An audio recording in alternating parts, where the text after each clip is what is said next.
Welcome students. हमारी आज की क्लास में हमने दो चीजें समझनी है। पहला कि कोरल्स इंडिया में कहां कहां देखने को मिलते हैं और दूसरा सिग्निफिकेंस ऑफ कोरल्स। तो स्टार्ट करते हैं। Students, corals are amazing creatures on the earth. ये प्लांट जैसे दिखने वाले ऑर्गेनिज्म किसी ट्रेजर से कम नहीं है। ये जो कोरल्स है ना, ये इनका जो ग्रोथ रेट है वो बहुत कम है। Near about 0.4 centimetre to 2 centimetre की ही ग्रोथ होती है पूरे साल भर में, है ना। कितनी स्लो ग्रोथ, डिपेंड करता है किस टाइप का कोरल है, ठीक है। और इसका अगर लाइफ स्पैन की बात करते हैं तो इसकी लाइफ स्पैन बहुत ज्यादा है।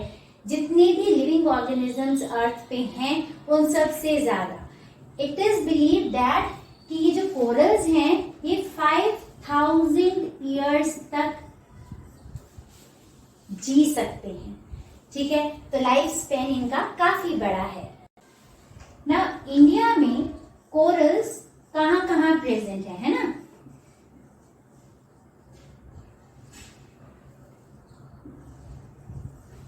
कोरल्स कहां कहां प्रेजेंट है? प्रेजेंट है गोवा वाले रीजन में देखने को मिलते हैं। देन गोवा से भी पहले गुजरात में गल्फ ऑफ कच्छ में देखने को मिलते हैं। देन गोवा वाले रीजन में देखने को मिलते हैं। देन केरला कोस्ट पे देखने को मिलते हैं। फिर हमारे पास मालवण महाराष्ट्र में देखने को मिलते हैं। देन हमें नेत्रानी आइलैंड है,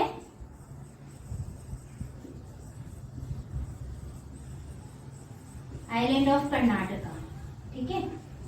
यहाँ पर बहुत ज्यादा large variety, you can say number of varieties यहाँ देखने को मिलती हैं कोरल्स की। और कर्नाटक और कहां कहां देखने को मिलते हैं हमें कोरल्स? और हमें देखने को मिलते हैं इंडिया और श्रीलंका के बीच में गल्फ ऑफ मन्नार एंड पाक बे, ठीक है, पाक बे। और लक्षद्वीप, ये अभी हमने लास्ट क्लास में पढ़ा ही है। Lakshadweep and Andaman and Nicobar.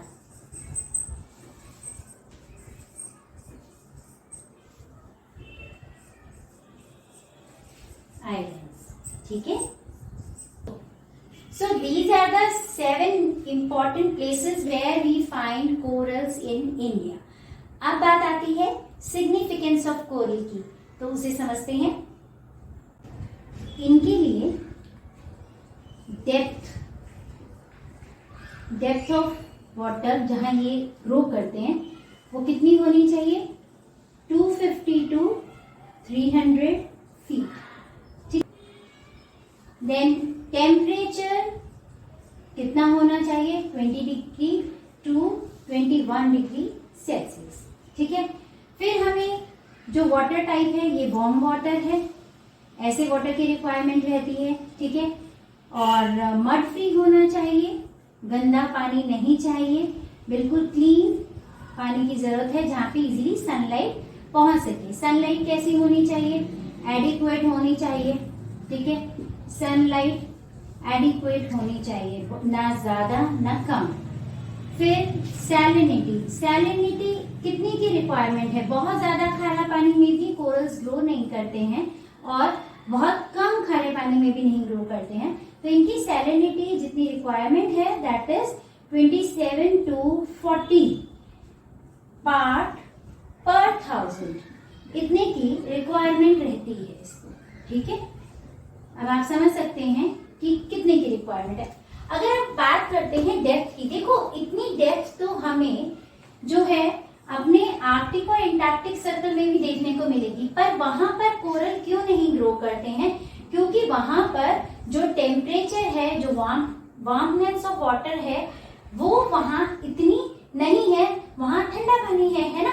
इस वजह से वहां की डेप्थ ना कंसीडर करके ये कहाँ की डेप्थ कंसीडर करनी है, जहां पर इतना टेम्परेचर या वार्म होगा और वहां का वाटर कैसा होगा, वार्म वाटर होगा। अब मड फ्री वाटर अगेन मैं कहूंगी आर्कटिक और एंटार्क्टिक दोनों रीजन्स में तो काफी अच्छा है, वहां मड फ्री वाटर है, क्यों नहीं ग्रो करे, again the reason is same, sunlight adequate, हाँ इसकी लैकिंग रहती है, और सैलिनिटी इतनी की रिक्वायरमेंट है, तब जाकर कहीं अच्छे कोरल, हेल्दी कोरल्स ग्रो करते हैं। ठीक है, ये तो है ज्योग्राफिकल कंडीशंस जहां पर कोरल्स ग्रो करते हैं। अब लास्ट क्लास में मैंने आपको बताया था ये कंडीशंस ट्रॉपिकल रीजन में देखने को मिलती हैं। सिग्निफिकेंस ऑफ कोरल्स, सबसे पहले हमें ये समझना पड़ेगा कि कोरल्स को हम लोग रेन फॉरेस्ट ऑफ सी भी कहते हैं। क्यों कहते हैं? देखो स्टूडेंट्स, जो रेन फॉरेस्ट होते हैं वहां पर ये कैसे होते हैं, rain forest rich in biodiversity, dense ecosystem,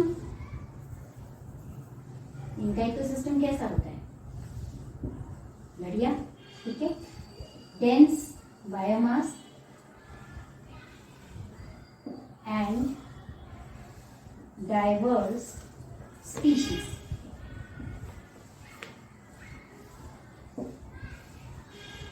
ये रेन फॉरेस्ट की, अब रेन फॉरेस्ट बायोडाइवर्सिटी में रिच है, इनका इकोसिस्टम बायोमास दोनों चीज बहुत रिच रहता है, डेंस रहता है, और स्पीशीज कैसी मिलती है, डाइवर्स, मतलब vast variety of species. Rain forest से भी ज्यादा स्पीशीज कहाँ देखने को मिलती हैं, कोरल्स के पास, ठीक है ना, क्योंकि इनका जो इकोसिस्टम है वो भी ऐसे ही बनाता है, क्योंकि कोरल्स कैसे रहते हैं, they live in colonies, live in colonies, और कॉलोनीज में रहने की वजह से ये सारी स्पेशलिटीज यहाँ है।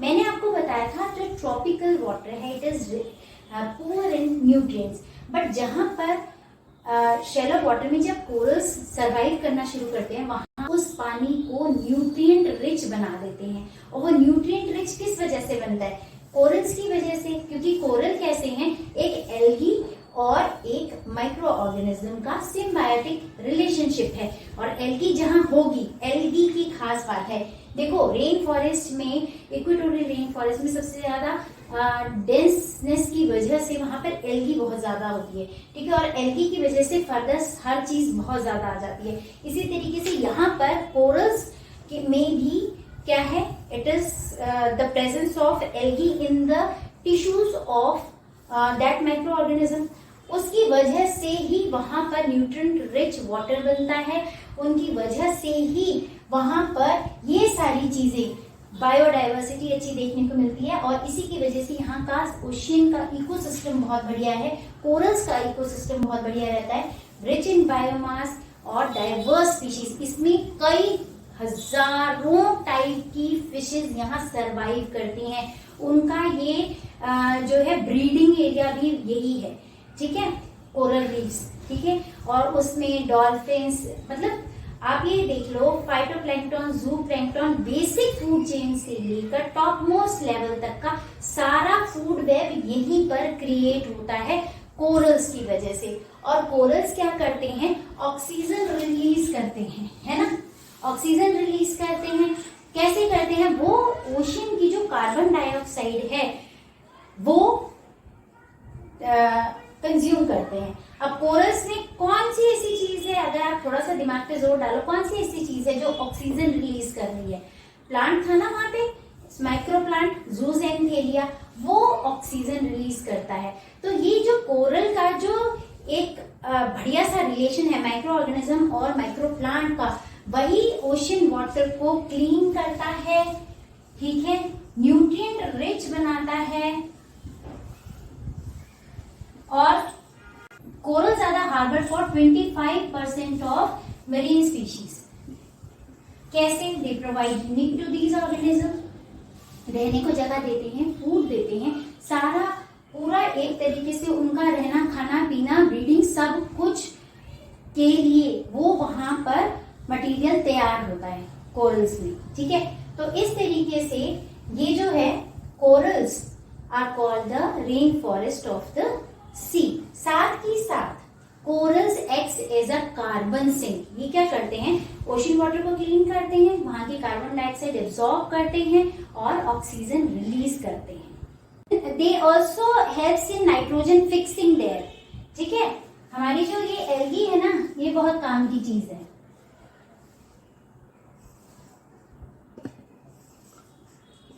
They assist in nitrogen fixing. इतनी बात क्लियर है?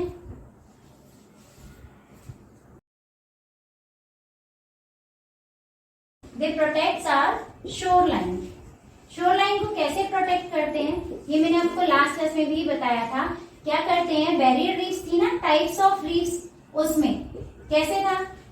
जब from the sea waves, ocean currents, किससे प्रोटेक्ट करेगा? सी वेव से प्रोटेक्ट करेगा। नॉर्मली क्या है? ओशियन करंट से प्रोटेक्ट करता है। और स्पेशली किससे प्रोटेक्ट करता है?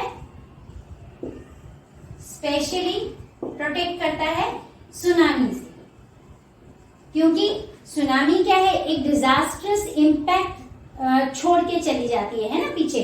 इतना भयंकर ये जो है ओशियन में आने वाला तूफान है। तो शोरलाइन की प्रोटेक्शन कैसे करती है? ये ये जो रीफ्स होते हैं, कोरल रीफ्स प्रोटेक्ट्स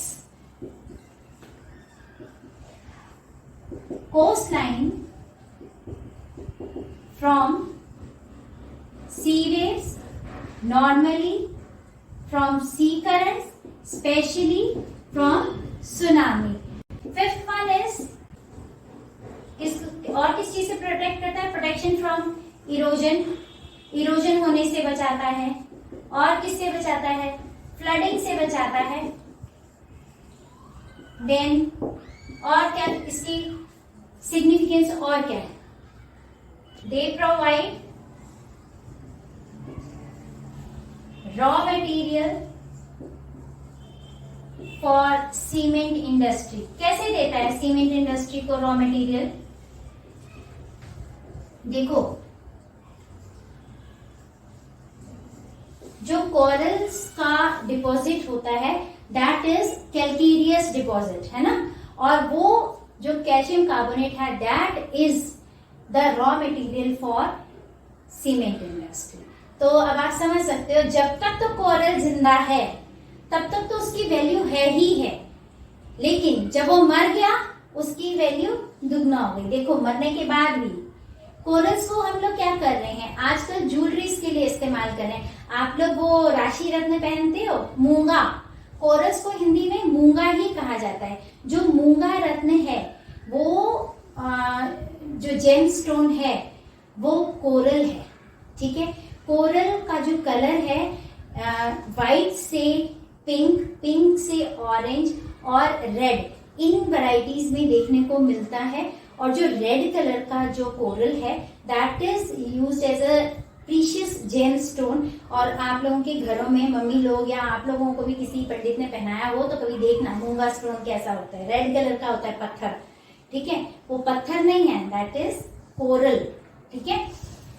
तो उसको हम लिख सकते हैं used in jewelleries, used in ornaments, jewelleries, ठीक है। कॉस्टली आते हैं। प्योर कोरल जो है, ओरिजिनल कोरल जो है, उसकी ज्वेलरी और ऑर्नामेंट्स कॉस्टली आते हैं। मालाएं भी बनती हैं रेड कलर के मोतियों की, ठीक है। कॉस्मेटिक इंडस्ट्री के लिए में यूज किया जाता है, use as a natural sunscreen, ठीक है। देन पहले क्या कहता है, ट्रेडिशनल जो दवाइयां बनाई जाती थी, ठीक है, और उसमें इन कोरल्स को यूज किया जाता था। अब एलोपैथी में भी इसको यूज किया जाता है, like in the treatment of cancer. कुछ कोरल्स की ऐसी स्पीशीज हैं जिनको यूज किया जाता है कैंसर की ट्रीटमेंट के लिए। फिर अर्थराइटिस के लिए, अल्जाइमर जैसी डिजीज भी इन कोरल्स की हेल्प से क्योर की जा रही है आजकल। फिर हार्ट पेशेंट्स के लिए स्पेशल मेडिसिन यहाँ से बनती हैं कोरल से, used as medicine for cancer, arthritis,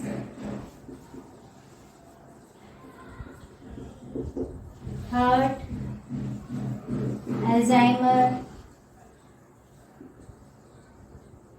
disease, heart disease, ठीक है, एटसेट्रा।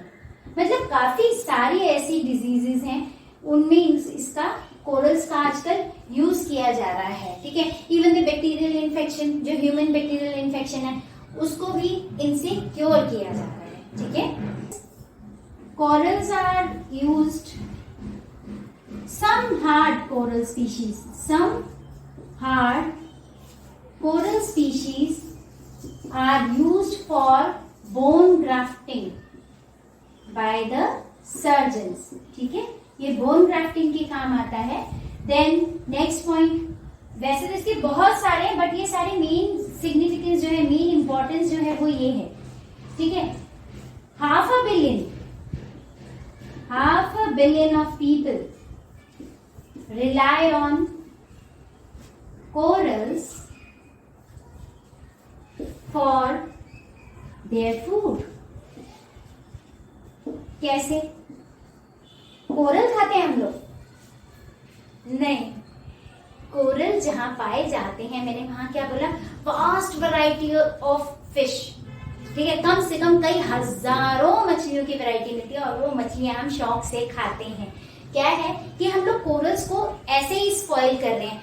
जो हम फिशिंग गियर्स यूज करते हैं ना, जैसे फिशिंग नेट है या एक्सप्लोसिव वे में, तो ये सब चीजें जो हैं कोरल की तबाही का कारण है एक तरीके से, ठीक है। हमने फूड के लिए फिश पकड़नी है, पर फिश कैसे पकड़नी है? थोड़ी थोड़ी पकड़ेंगे तो उतना तो लेबर लग जाएगा और उतने की आमदनी नहीं। तो हम लोग क्या करते हैं, गलत मेथड्स अपनाते हैं जिससे कि कोरल स्पॉइल हो रहे हैं, कोरल डैमेज हो रहे हैं, कोरल को हम तबाह कर रहे हैं, दे डाई, ठीक है, जो कि हमें नहीं करना चाहिए। देखो, अगर हम सी में कोई एक्सप्लोजन करते हैं, ओशन में एक्सप्लोजन करते हैं अपने नीड और ग्रीड को फुलफिल करने के लिए, तो वो वहां पर क्या क्रिएट कर रहा है, पॉल्यूशन क्रिएट कर रहा है, जो कि इनको खत्म कर रहा है।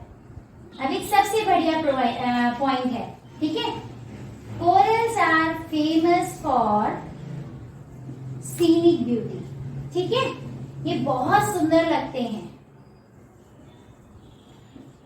मैंने आपको लास्ट क्लास में भी बताया था कि जब आप नेशनल ज्योग्राफिक चैनल या कोई यूट्यूब पे कोरल्स का कोई भी आप वीडियो देख रहे हो तो उसमें बड़े कलरफुल कोरल्स हैं और वहां पे स्कूबा डाइवर्स डाइव करके और उनका आराम से उनकी फोटो क्लिक कर रहे हैं, उनको उठा रहे हैं, उनको वहां से लेके आ रहे हैं, वहां की कोरल रीफ उठा के ले आते हैं हम लोग एक्वेरियम में सजाने के लिए। देखो, ये भी कोरल का यूज है कि हम कोरल की रीफ को अपने आपके स्कूल में बिल्कुल फ्रंट जहां रिसेप्शन होता है वहां पर एक्वेरियम रखा हुआ होता है, होटल्स में, रेस्टोरेंट्स में, हर जगह एक्वेरियम रखा होता है। वहां पर क्या है, कोरल रीफ, वहां पर रीफ लाकर रख दी जाती है। इट इज जस्ट एक डेकोरेशन के लिए हम लोग कोरल की जो उसका इकोसिस्टम है हम वो बिगाड़ रहे हैं, उसकी चट्टानें हम तोड़ रहे हैं ना। ले तो आए, क्या हमने वहां पर उस जगह कुछ रखा उसके लिए उसका सब्स्टिट्यूट? नहीं ना। तो ये क्या है, अपनी सीनिक ब्यूटी के लिए बहुत फेमस है, इससे ही टूरिज्म को बहुत ज्यादा बढ़ावा मिलता है, ठीक है। सर्विसेज और टूरिज्म,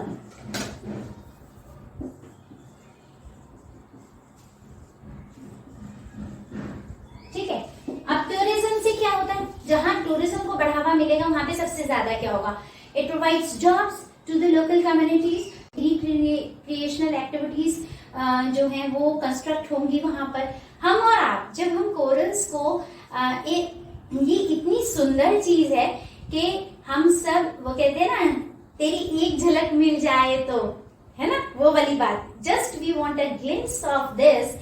तो हम क्या करते हैं, हम कोरल्स को विजिट करने के लिए जाते हैं, तो कोरल्स को छूते हैं, उनको तंग करते हैं, उनके जो उनका नेचुरल हैबिटेट है हम उसको स्पॉइल करते हैं। जब कोरल्स देखने के लिए हम लोग शिप के थ्रू जाते हैं तो शिप का जो नीचे का जो बेस है वो कितने ही कोरल कई सेंटीमीटर के खत्म करके नीचे डाल देता है ना, जो कि उनका अगेन सत्यानाश है।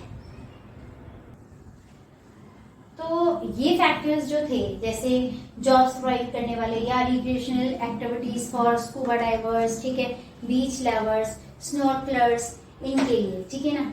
अब इन सब के साथ कोरल्स को एक अच्छा एनवायरनमेंट कैसे मिल सकता है, इसके लिए हम सबको अवेयर होना पड़ेगा। अगर हम अवेयर नहीं हैं तो इतने सारे सिग्निफिकेंस, इसमें डेकोरेशन और लिख लो 14 पॉइंट। हम मैंने भी आपको बताया ना, डेकोरेशन कहाँ करते हैं हम लोग, एक्वेरियम्स में रीफ रख के, है ना, एक्वेरियम्स।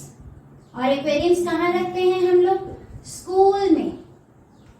सबसे फर्स्ट पॉइंट जो कि नहीं करना चाहिए, बिल्कुल नहीं करना चाहिए, होटल्स में, रेस्टोरेंट्स में,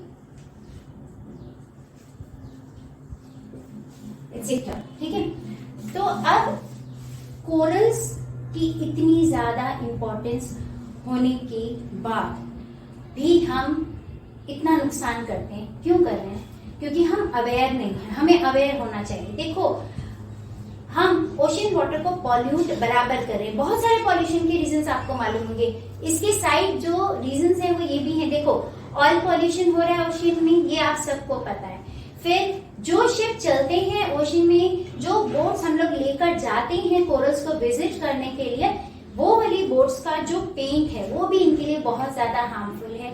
शिप्स का सॉलिड वेस्ट बहुत ज्यादा हार्मफुल है। फिर उसके बाद में जो इंजन्स, शिप के इंजन्स जो क्लीन किए जाते हैं उसी पानी में, वो भी बहुत ज्यादा हार्मफुल है, ठीक है। अब यूस्टैटिक रीजन जो है, दैट इज द डिफरेंट। जब ग्लोबल वार्मिंग हुई तो पानी पिघला, तो पानी का सी लेवल ज्यादा हो, बर्फ पिघली तो सी लेवल बढ़ गया, तब उसमें जो है हमारे कोरल रीफ को खतरा रहता है, क्योंकि उसकी डेप्थ बढ़ जाती है, उसमें वो सर्वाइव नहीं कर पाता। जब ग्लोबल कूलिंग होती है, उसका ऑल ओवर इम्पैक्ट पड़ता है, ठीक है। जैसे मान लो बर्फ ज्यादा जमने लग जाती है, तब सी लेवल कम हो जाता है, तब उसमें भी जो है हमारे कोरल्स को जो है खतरा रहता है, ठीक है। बट ये रीजंस जो कि हमारे हाथ में है, उनको अगर हम अवेयर नहीं है तो कंट्रोल नहीं कर पाएंगे। आई होप इस क्लास के बाद आप कोरल्स की ज्वेलरी, कोरल्स का डेकोरेटिव मटेरियल यूज नहीं करेंगे। प्लस जब आप कोरल्स को एक झलक देखने को, इतनी खूबसूरत जगह को, सीनिक ब्यूटी को एंजॉय करने जाएंगे, तो आप कोरल्स को कभी स्पॉइल नहीं करेंगे, उन पर चलेंगे नहीं, ठीक है। So this is all about today's class. Prepare your notes well, revise well till next class.